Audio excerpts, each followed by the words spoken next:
শ্ৰদ্ধা sir বাইদেউসকল, মই ৰাজীৱে নিপুণ অসমৰ অন্তৰ্গত ক্লাছ 2ৰ যি শব্দ কাৰ্ড আপোনালোকে পাইছে তাৰ ব্যৱহাৰ ক্লাছৰুমত কেনেকৈ কৰিব তাৰ বিষয়ে আলোচনা কৰিবলৈ আহিছোঁ। অলৰেডি আপোনালোকে ট্ৰেইনিঙত গমেই পাইছে কেনেকৈ ব্যৱহাৰ কৰিব লাগে, তথাপি মই কিবা নতুনত্ব লৈ পেলাই আহিব পাৰোঁ নেকি, ব্যৱহাৰৰ সহজ পদ্ধতিৰ বিষয়ে আলোচনা কৰিব পাৰি নেকি, তাৰ এটা প্ৰচেষ্টা হাতত লৈছোঁ।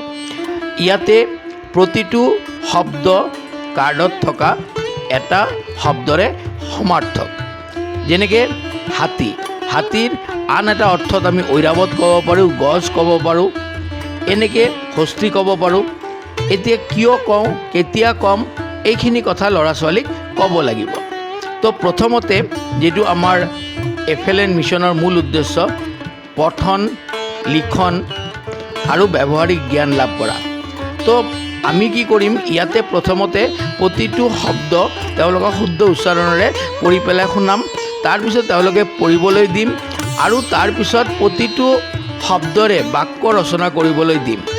এতিয়া তেওঁলোকক এই কথাখিনিও কৈ দিম, ক'ত আমি সূৰ্য ব্যৱহাৰ কৰিম, ক'ত ভাস্কৰ ব্যৱহাৰ কৰিম, কোন বাক্যত আমি বিভিন্ন এই যে সম অৰ্থৰ শব্দবিলাক আছে এইখিনি কেনেকৈ আমি ব্যৱহাৰ কৰিম তাৰ বিষয়ে ল'ৰা ছোৱালীক এটা ধাৰণা দিম।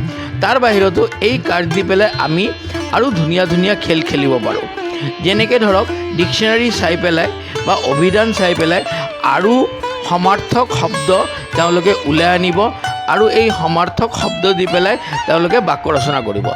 এনেকৈ কৰিলে তেওঁলোকৰ শব্দ ভাণ্ডাৰ বৃদ্ধি পাব আৰু তেওঁলোকৰ যিটো কথন পদ্ধতি সেই কথন পদ্ধতিৰ বিকাশ হ'ব।